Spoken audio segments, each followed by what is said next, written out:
Une minute pour prouver que la dérivée de ln de x est égale à 1 sur x. Alors pour prouver ça, on va se servir du fait que les fonctions exponentielles et logarithmes sont réciproques, ce qui veut tout simplement dire que si je pars de x, j'applique le logarithme, puis ensuite j'applique l'exponentielle, c'est comme si j'avais rien fait, je retombe sur x. Alors cette égalité, elle est vraie partout où ln de x est définie, c'est-à-dire pour tout x strictement positif.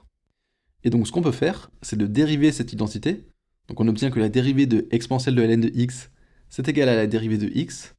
Alors pour calculer la dérivée de exponentielle de ln de x, on va se servir du fait que si on a une fonction u de x, alors la dérivée de exponentielle de u de x, c'est égal à u' de x fois exponentielle de u de x.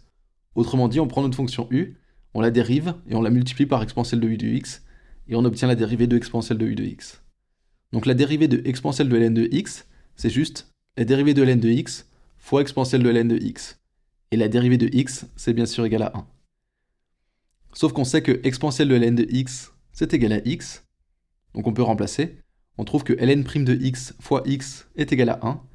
Et finalement, en divisant par x, on obtient bien que la dérivée de ln de x est égale à 1 sur x.